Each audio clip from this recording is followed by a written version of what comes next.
Panorama 95, o senador Rogério Marinho, do PL do Rio Grande do Norte, tem se destacado no cenário político potiguar e nacional, especialmente por sua atuação como ministro do Desenvolvimento Regional no governo Bolsonaro e sua liderança na oposição aqui no Rio Grande do Norte.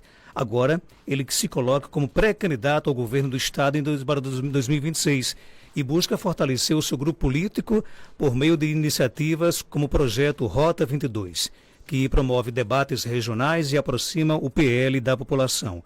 Em meio à sua movimentação, Rogério Marinho também articula alianças e discute estratégias para enfrentar a atual gestão estadual. Ele é o nosso convidado de hoje aqui do nosso Panorama 95 para falar sobre propostas para o futuro do RN, sua visão sobre os desafios do Estado e o papel do PL aqui na política potiguar e nacional. Senador, seja bem-vindo aqui ao nosso Panorama 95. Muito bom dia, senador Rogério Marinho. Bom dia, Marco. Bom dia a todos aqueles que nos acompanham aí na Rural, e em especial aí todo o Seridó e a cidade de Caicó. Vamos começar pelo Rota 22. Como é que surgiu essa iniciativa, né? O que levou à escolha do Estado como ponto de partida para o projeto Rota 22? Bom, Marco, além do líder oposto no Senado, eu também sou o secretário-geral do PL, que hoje é o maior partido conservador de direita no Brasil. Um partido que, na última eleição municipal, fez o maior número de votos a prefeito em todo o território nacional. Nós saímos de um patamar de 3,5 milhões de votos para quase 16 milhões de votos nos 26 estados brasileiros. E isso, sem dúvida nenhuma, nos traz uma enorme responsabilidade, porque a chegada do presidente Bolsonaro ao PL ressignificou o partido, né? Quem nós somos, o que defendemos, de que maneira nos comportamos.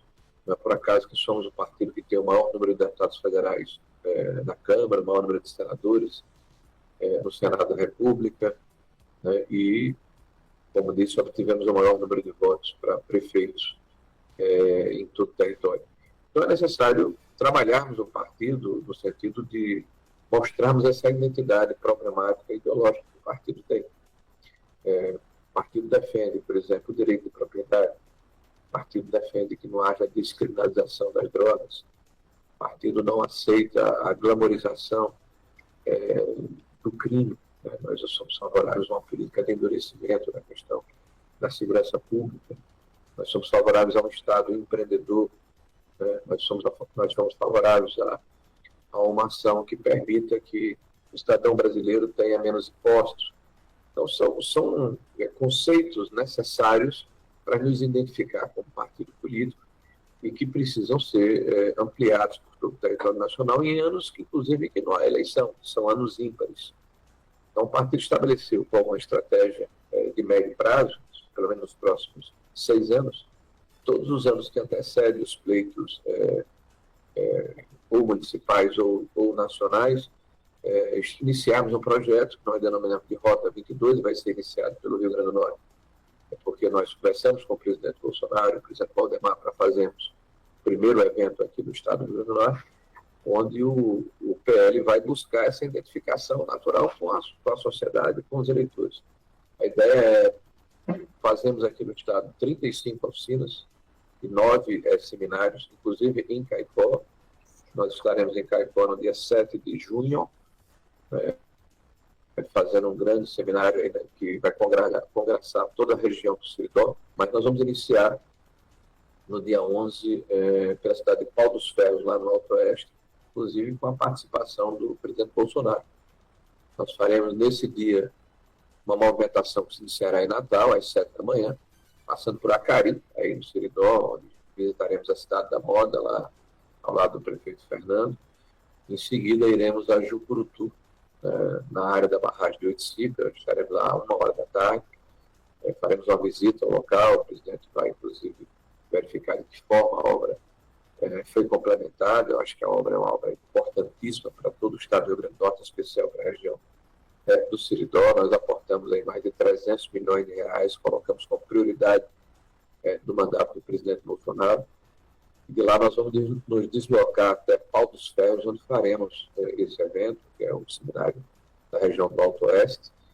E em seguida o presidente irá a um evento lá em Tenente Ananias, né, na residência do deputado Kerr Reginaldo, na área rural Tenente. Senador, o que vai ser discutido nas oficinas do Rota 22 e como essas propostas serão incorporadas ao programa do PL?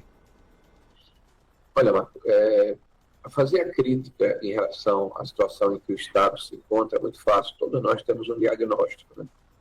Quem mora em Caicó, mas especialmente nas cidades que são limítrofes ao estado da Paraíba, né, como São João do Sabugi, como Ipueira, como Santana do Seridó, né, verificam, Serra Negra, né, verificam com facilidade a diferença, né, da conservação das nossas estradas e rodovias sem necessidade de observar as placas de sinalização. A gente sabe que chegou na Paraíba porque melhorou sensivelmente a qualidade de conservação das estradas. Quem mora em Caicó, na região do Seridó, sabe que os hospitais regionais que deveriam praticar cirurgias eletivas, fazer um trabalho que impedisse a superlotação, por exemplo, do Valfredo Gugel, são hospitais que estão desaparelhados, que desassistem a população local. Quem mora na região sabe, a segurança pública hoje virou uma miragem, uma paisagem, que não há um programa efetivo de geração de emprego e renda. Então, a educação, que apesar do governo do Estado há quase 6 anos e meio está sendo conduzido por uma professora, está no último lugar do IDEB no ensino médio. É uma vergonha para o Estado do Rio Grande do Norte. Então, nós sabemos o diagnóstico dos problemas. Agora, só fazer a crítica pela crítica é muito confortável, né? Então, o PL se dispõe a organizar um trabalho em que nós vamos ouvir as pessoas, vamos sistematizar esse trabalho para, ao final, produzir um documento apresentando não apenas um diagnóstico dos problemas, mas apresentando soluções para que esses problemas possam ser resolvidos, equacionados ao longo de um mandato que virá de forma subsequente. O PL ele tem uma responsabilidade como um partido, né, que se coloca como protagonista no cenário nacional e também no cenário do Estado do Rio Grande do Norte. E por isso tem a responsabilidade de não apenas fazer a crítica, mas de apresentar soluções que permitam que o Estado do Rio Grande do Norte e o Brasil, num futuro próximo, volte a trilhar o caminho do desenvolvimento sustentável. O projeto ele pretende também ampliar a presença do PL aqui no Estado. Qual é a estratégia que vocês pretendem usar através do Rota 22 para fortalecer o partido aqui no Estado? Bom, o Estado é o primeiro Estado da Federação que está sendo visitado com esse projeto, mas esse ano nós teremos outros 7 outros Estados da Federação.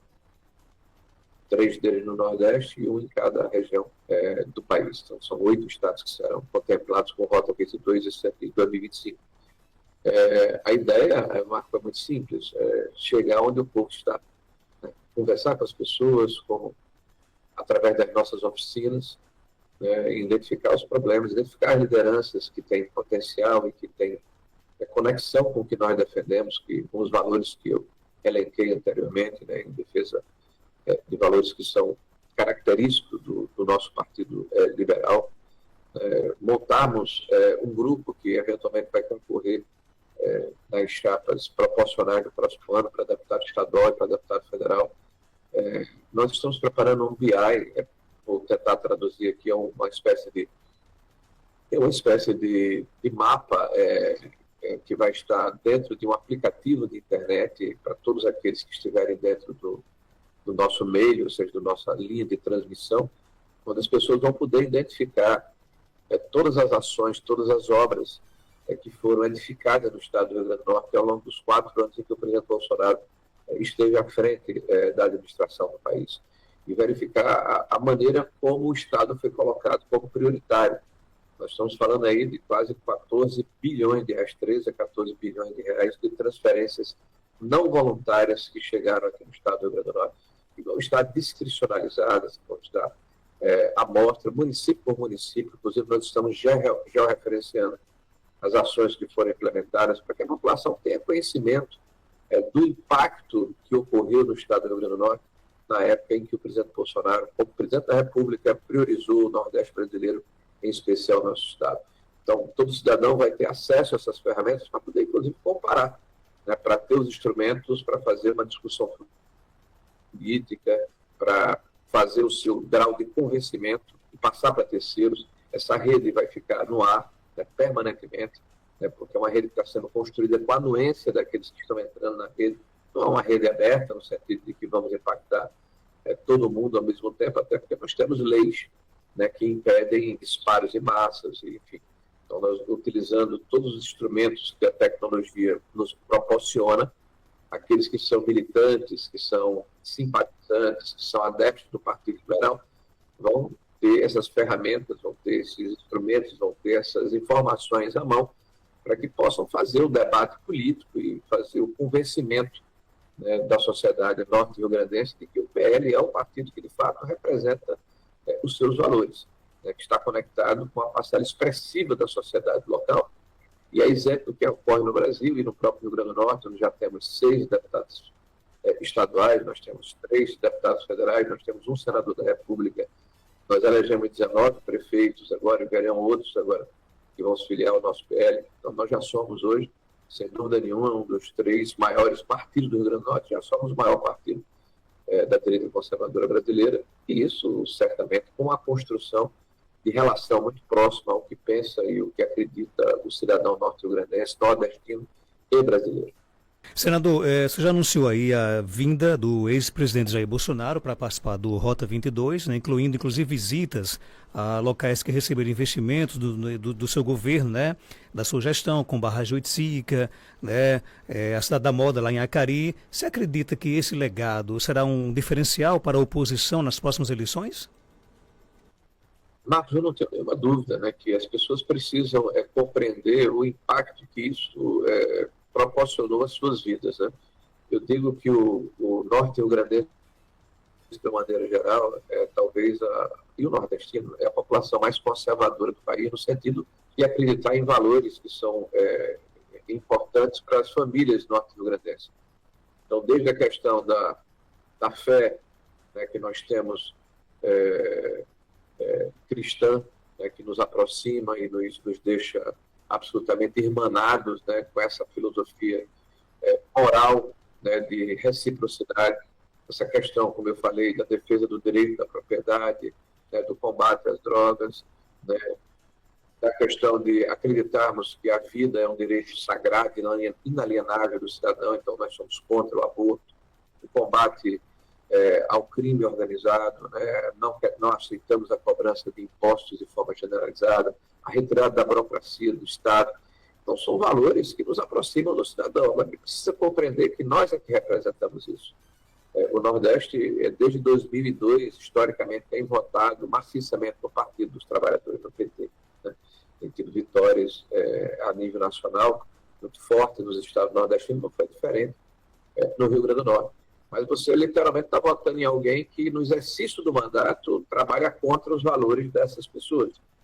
Então, o que nós estamos trabalhando é esclarecer a sociedade de quem nós somos, quem nós representamos e o que significa o voto para a vida das pessoas, das consequências para a vida das pessoas. Então, se você vota em alguém que se coloca de uma forma durante o processo eleitoral e no exercício do mandato, né, implementa agendas que vão na contramão do sentimento do cidadão, comum do cidadão, que preza a sua família e esses valores, isso gera um prejuízo para o seu sentimento e para a sua forma de encarar a vida. Então, esse é o processo da dialética política, que é absolutamente natural, de um partido que se organiza, né, que busca essa conexão natural com a sociedade, uma vez que nós estamos vendo a deterioração progressiva e cada vez maior, né, da popularidade do Lula, que prometeu a picanha e não conseguiu entregar sequer o ovo. Né? A população está cada vez mais descrente, né, das promessas que foram feitas durante o processo eleitoral e que agora, chegando no 3º ano de governo, mostram-se absolutamente infundadas. Né? Você vê um presidente da República ressentido, né, absolutamente perdido, desconectado com a sociedade, né, e ele é o PT, né, porque o PT não tem outras lideranças significativas e representativas a nível nacional. O Lula, eu tenho dito, é um cardeiro, né, não dá sombra, não dá flores, não dá frutos, né, ninguém nasce no entorno do Lula. Então, o Lula e o PT mostram um engano que foi para a sociedade norte-riograndense, nordestina e brasileira. Né, é uma pessoa que todos os dias fala do presidente Bolsonaro, que já deixou de ser presidente há há quase 2 anos e 3 meses, né, 2 anos e 4 meses. Mas parece que tudo que acontece no Brasil, na cabeça, no sentimento do Lula, é culpa do Bolsonaro. E cada vez mais o Bolsonaro tem crescido, porque o sentimento de injustiça, de perseguição política, se consolida cada vez mais na sociedade brasileira, e no Rio Grande do Norte não tem sido diferente. E esse é o trabalho que nós estamos fazendo, nos preparando para as eleições de 2026, quando apresentaremos candidaturas tanto a nível nacional, com o presidente Bolsonaro, como no estado do Rio Grande do Norte e os diversos estados brasileiros. Senador Rogério Marinho, o PL tem sido uma das principais forças da oposição no Brasil, né? E aqui no estado também. Como é que o partido pretende se posicionar para as próximas eleições, tanto a nível nacional como a nível estadual? Olha, nós estamos construindo uma pré-candidatura, Marcos. Nós começamos no mês de janeiro, fizemos um evento lá na praia de Pirigi, onde convidamos uma série de lideranças políticas de todo o estado do Rio Grande do Norte, prefeitos, deputados, vereadores, acho que mais de 400 agentes políticos estiveram presentes nesse evento, de quase 100 municípios do estado do Rio Grande do Norte, mas de maneira muito especial, o ex-prefeito de Natal, Álvaro Dias, o prefeito Paulo Freire, né, os deputados federais Robson Faria, né, a Carla Dixon, né, o Estagiário Gonçalves, o Girão, também o Tirson Valentim, que não esteve presente porque estava viajando, mas está solidário com esse projeto. Então, começamos um trabalho, porque uma candidatura ao governo do Estado, ela necessariamente precisa estar conectada com o sentimento da sociedade, não é o desejo apenas do pré-candidato. Então, isso é o que está sendo construído, inclusive, com Rota 22. Nós vamos percorrer todo o estado do Rio Grande do Norte. Ao final do mês de setembro, outubro, nós vamos ter, inclusive, a oportunidade de discutir o Estado com mais profundidade, não apenas fazendo uma crítica, mas apresentando as nossas propostas de resolução do problema. É evidente que esse processo ele precisa ser antecedido também de uma aglutinação da oposição. Então, todos aqueles que se contrapõem ao governo atual do PT, né, da governadora Fátima, são bem-vindos nesse processo. O prefeito Alisson de Mossoró e aqueles que eu já nominei anteriormente, especial Álvaro Dias e Stevenson Valentim. Então, nós teremos, sem dúvida nenhuma, um grupo muito forte, né, que se dispõe a tirar o Estado do Rio Grande do Norte dessa situação, que eu diria, de completa inação. O Estado ficou para trás, o Estado não consegue mais competir com os estados vizinhos da Paraíba. Eu não falei do Ceará, que é um estado muito maior do que o nosso, mas nós ficamos no caminho e nós precisamos voltar a ter esperança de que os nossos jovens vão ter alternativa de geração de emprego, de renda, de oportunidade, de edificarem as suas famílias e as suas vidas no nosso estado de uma forma produtiva. Então, esse é um projeto que está sendo construído. Ele não significa que é inexorável, que tem que ser. Ele vai ser construído. E se ele tiver, de fato, uma conexão com a sociedade, vai ser apresentado oportunamente nas convenções do próximo ano. Senador Rogério Marinho, você já anunciou que pretende disputar o governo do Estado, né, para 2026. O que é que motivou essa sua decisão de disputar o governo do Estado? Eu já tenho 61 anos de idade, né? Eu já fui vereador de Natal, presidente de Câmara, secretário do município de Natal. Eu fui secretário do Estado de Desenvolvimento Econômico, né? Fui secretário de Planejamento na cidade do Natal. Eu fui deputado federal por 3 mandatos, né? Fui secretário do governo federal, fui ministro do governo federal, agora sou senador da República. Então, eu tenho uma longa carreira de serviço público prestado ao meu Estado e ao meu país, né? E quem me proporcionou tudo isso foi o meu Estado. Eu não seria senador da República se não tivesse tido o apoio, o voto, né, a confiança dos norte-riograndenses. Do alto dessa condição aí de uma vida longeva na atividade pública, né, eu acredito que chegou a hora de retribuir. Né, porque ser governador do Estado do Rio Grande do Norte, Marco, não é um passeio. O Estado tem sérias dificuldades. Então, você governar o Estado hoje é um desafio permanente. Não é uma situação que vai permitir que as pessoas possam simplesmente fazer mais do mesmo. Você precisa tomar medidas duras, né, que geralmente não vão agradar as corporações que hoje se apoderaram do Estado do Rio Grande do Norte. Você precisa voltar a resgatar a credibilidade que o Estado precisa ter para atrair investimentos, parcerias, né, empreendimentos que impactem positivamente na questão do emprego aqui no Estado. E essa é uma tarefa, sem dúvida nenhuma, absolutamente desafiadora, né? E eu poderia dizer a você que é mais fácil, mais confortável, mais conveniente, né, continuar no plano nacional. Ainda tenho mais 6 anos de mandato, né? O mandato de senador são 8 anos, né? Estou com 2 anos e 2 meses de mandato. Acredito de verdade que iremos voltar a governar o país em 2026. Então, pela relação que eu tenho hoje como líder da oposição, como secretário-geral do partido, né, tenho percorrido esse país inteiro falando sobre economia, falando sobre conjuntura. Sexta-feira agora estarei em Minas Gerais, na Federação das Indústrias de Minas Gerais.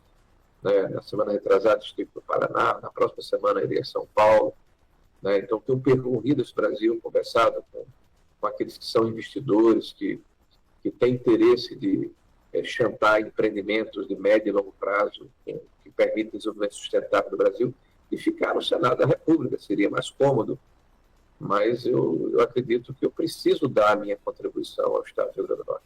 Claro que a minha vontade por si só não é suficiente, é necessário que a população queira que isso aconteça. Então, daqui para lá, Marcos, vai ter todo esse processo de construção de uma pré-candidatura.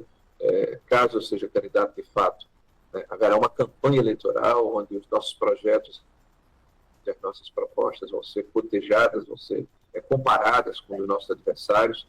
E se eu merecer a confiança do eleitor potiguar, eu posso assegurar a você que eu darei o meu máximo para retirar o Estado da situação de absoluta prostração do ponto de vista moral, do ponto de vista econômico, do ponto de vista social que o Estado do Rio Grande do Norte se encontra. É necessário um choque, literalmente, de gestão, né, de resgatarmos o Estado do Rio Grande do Norte e entregarmos o Estado à população norte-rio-grandense, que hoje o Estado está de costas para o povo do Rio Grande do Norte. Né? Hoje você tem corporações que estão muito felizes porque recebem o 10º todo mês. Então você chega no final do ano, sobra recurso nos poderes, eu falo de Assembleia Legislativa, de Tribunal de Contas, de Poder Judiciário, né, que recebe um pedaço do orçamento da União todos os meses, faça chuva ou faça sol do Estado dele, e o governo do Estado sequer tem recurso para comprar gás ou esparadrapo para os hospitais regionais. E tem filas no Alfredo Gugel e não consegue resolver as cirurgias eletivas.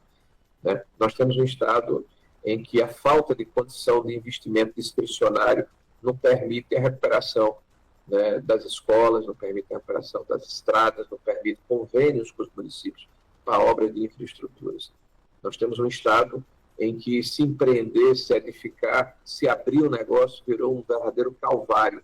Né? Existem literalmente mais de R$ 1 bilhão de licenças que deveriam ser dadas a milhares de empreendimentos que não conseguem sair do papel pelo viés ideológico que foi implementado nos órgãos de controle e nos órgãos de liberação de licenças para iniciar empreendimentos no nosso Estado do Rio Grande do Norte. Então, há um verdadeiro boicote ideológico e há uma inoperância, uma incompetência gerencial literalmente generalizada no Estado do Rio Grande do Norte, que eu me disponho a enfrentar. Né? Não é uma tarefa fácil, como eu coloquei anteriormente, mas se eu merecer a confiança da população norte-grandense, a confiança dos meus pares, se eu conseguir aglutinar esse grupo de oposição, eu estou pronto, estou disposto a enfrentar esse desafio. Senador, a gente sabe que na oposição também temos aí outros nomes que pretendem disputar o governo, como o ex-prefeito de Natal, Álvaro Dias, prefeito de Mossoró, Ales, o senador Estívio, que já disse que não quer, mas às vezes muda muito de opinião, né? E na política, manter a base unida é melhor do que dividir, né? O que é que você pretende fazer para manter esse grupo político de oposição unido em um só projeto para as eleições do próximo ano? Bom, eu posso te dizer que em relação ao senador Stevenson, nós temos hoje uma relação de amizade, de absoluta confiança. Então não serei candidato ao governo contra Stevenson, nem será candidato ao governo contra mim. Tá? Então, nós estaremos juntos. Eu só posso ser candidato ao governo, não posso ser candidato ao Senado, já sou senador. Então, em relação a isso, nós estamos absolutamente afinados, não tenho nenhuma dúvida. Em relação a Álvaro, da mesma forma. Nós tivemos uma conversa com o Álvaro antes dele viajar para os Estados Unidos, não conversamos ainda no seu retorno, tivemos várias conversas no mês de janeiro, de fevereiro, e de uma forma muito objetiva, né, se nós viabilizarmos a nossa candidatura, eu não tenho dúvida que terei o apoio do ex-prefeito Álvaro Dias, e ele estará conosco na chapa majoritária, provavelmente para o Senado da República. Se não viabilizar, não teremos dificuldade de votar no ex-prefeito Álvaro, bem como até, eventualmente, no senador Stives, caso ele opte por não renovar o seu mandato como senador da República. Hoje nós precisamos conversar mais com o prefeito Alisson, né? E isso vai acontecer ao longo dos próximos meses, né? O prefeito acabou de ser eleito pelo seu segundo mandato na cidade de Mossoró, com uma votação extremamente consagradora, né? Mais de 70% dos votos daquela cidade, a segunda cidade do estado do Rio Grande do Norte, o que mostra que houve uma aprovação ao seu primeiro mandato. Ele certamente tem desafios pela frente, ele certamente tem um grande trabalho ainda a ser feito na cidade de Mossoró, e no momento oportuno nós vamos discutir com ele política, como ele se coloca como oposição à governadora Fátima. Mas nós entendemos que todos aqueles que estão na oposição a esse desgoverno, a essa catástrofe política, econômica, social, moral que o Rio Grande do Norte hoje enfrenta, já no 7º ano de mandato, né? Com certeza muito bem-vindo do nosso lado. Esse é um processo de construção política, é assim, né? Se a política fosse simples, né, outros estariam tendo êxito nela. A política sempre tem caminhos que precisam ser percorridos, é necessário ter muita paciência, é necessário ter muita resiliência, ter muito foco, ter muita certeza de onde você precisa chegar, mas também transigência, negociação, capacidade de negociação. E isso, sem dúvida nenhuma, eu posso lhe afirmar com certeza que eu tenho, né? Eu não cheguei aqui por acaso. Você deixou bem claro aí que aposta, que acredita, que confia aí numa pré-candidatura de Bolsonaro nas eleições do próximo ano. Mas o ex-presidente, ele enfrenta aí processos judiciais que podem torná-lo ou não inelegível, né? Existe um plano B, caso Bolsonaro não possa disputar a presidência? Marcos, hoje, nos últimos 14 ou 15 dias, nós recebemos, foram publicadas, e nós recebemos aqui internamente, pesquisas feitas por pelo menos 6 institutos, 6 nacionais. Todos eles mostram que, se a eleição fosse hoje, o Bolsonaro venceria Lula entre 11 a 17 pontos percentuais. Isso significa entre 13 a 20 milhões de votos. A diferença da eleição anterior foi de pouco mais de 2 milhões de votos. Então, a maior liderança política brasileira hoje chama-se Jair Messias Bolsonaro. É a maior política, o maior líder popular do Brasil. É uma pessoa que, aonde vai, Marcos, ele é acolhido, ele é abraçado, ele é acariciado, é um fenômeno sociológico. É alguém que fazem 6 anos, 4 anos como presidente, 2 anos e 3 meses como ex-presidente, vem sendo massacrado pela grande imprensa brasileira. E não é por acaso. Porque ele não roubou, nem deixou roubar. Porque ele, quando presidente da República, ele não permitiu o aparelhamento da máquina pública. As estatais brasileiras deram lucro, né? Os fundos de pensão deram lucro, porque ele profissionalizou a gestão. Hoje estão entregues aos companheiros, né, aos aliados políticos, e dando prejuízos à nação brasileira. Você vê, por exemplo, o maior fundo de pensão que existe no Brasil, que é o Previ do Banco do Brasil, que já foi alvo, inclusive, de uma operação da Polícia Federal, pela malversação de recursos na época em que o PT administrava esses fundos, ainda nos primeiros anos do governo da Dilma Rousseff, né? E agora o presidente do Fundo de Pensão não é um profissional na área de finanças, é alguém que passou 14 anos como presidente do Sindicato dos Bancários de São Paulo, e tem como especialização, como apanágio profissional, ser especialista em vitória azteca. A gente está falando de um fundo de 270 bilhões de reais. Então, esse é o tamanho do compromisso ou do descompromisso que o PT tem com a máquina pública, porque ele se apodera da máquina pública como se fosse extensão do partido, né? E isso é muito ruim, porque o corporativismo é o patrimonialismo que gera corrupção. Nós já vimos isso em governos anteriores, esse filme a gente já conhece, o resultado é previsível, né? Então, Bolsonaro está sendo acusado de importunar uma baleia. Agora, recentemente, foi arquivado o processo. Bolsonaro foi acusado de ter um cartão de vacina falso, foi arquivado o processo. Alguém passou 4 anos e não ia se vacinar, mas foi acusado de ter um cartão de vacina.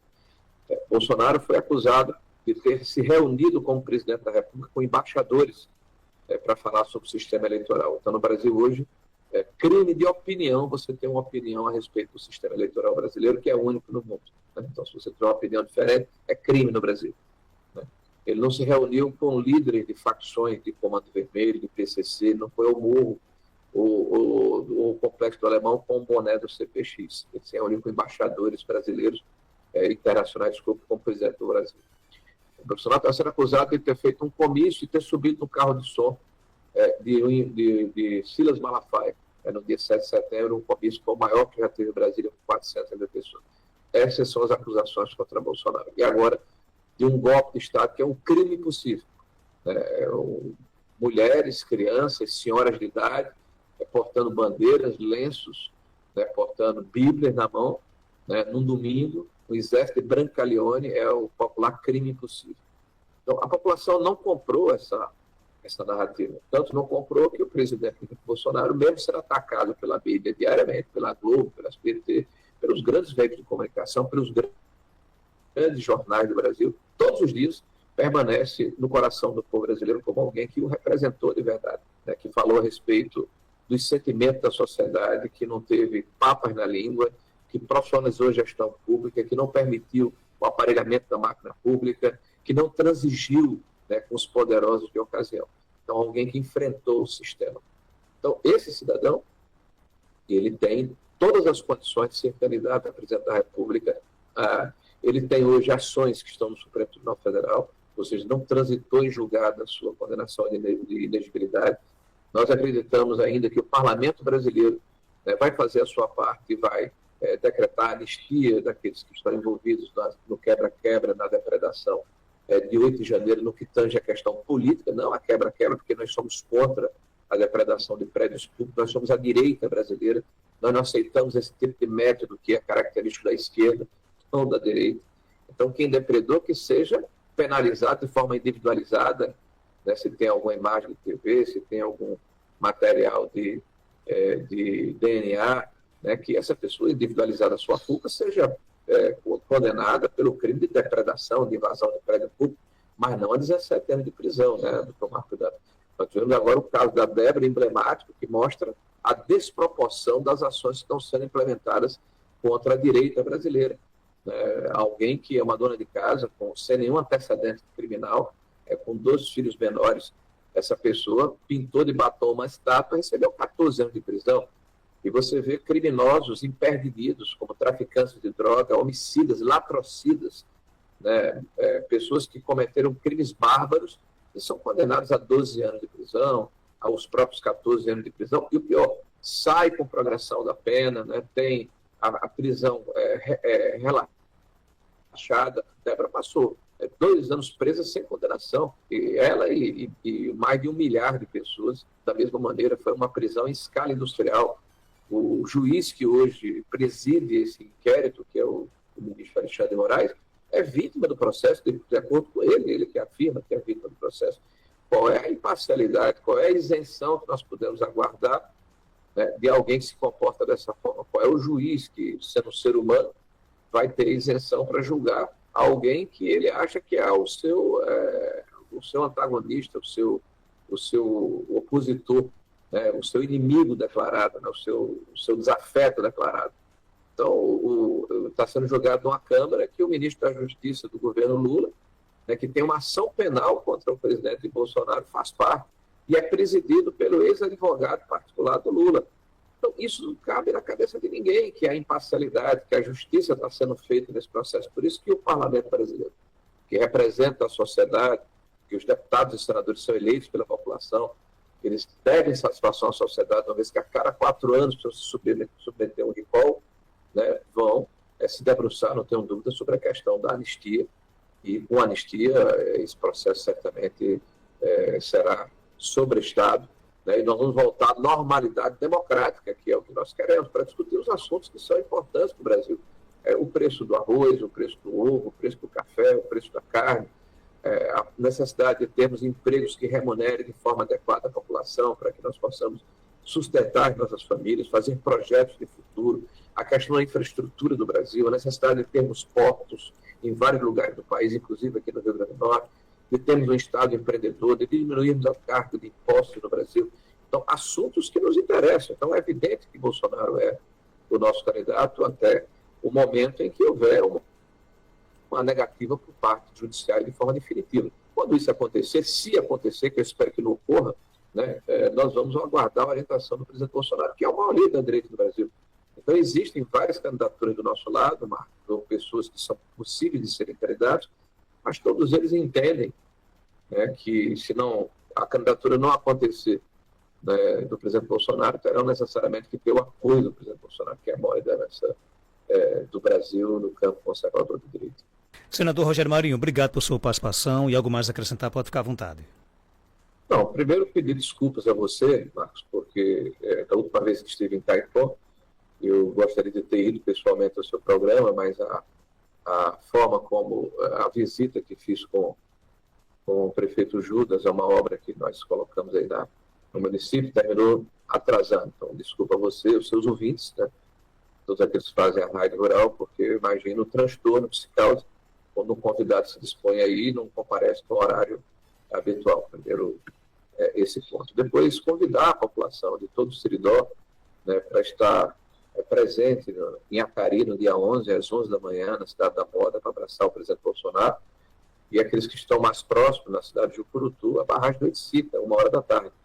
É uma oportunidade de nos reencontrarmos com o nosso líder, Jair Bolsonaro, né, de nos confraternizarmos e renovarmos as nossas esperanças, né, de que o Brasil vai voltar a sorrir, né, vai voltar a ser entregue de novo àqueles que legitimamente são os donos do Brasil, que é o povo brasileiro. Então, obrigado pela oportunidade, obrigado à Rádio Rural, um abraço a todos vocês até o dia 11. 8h06.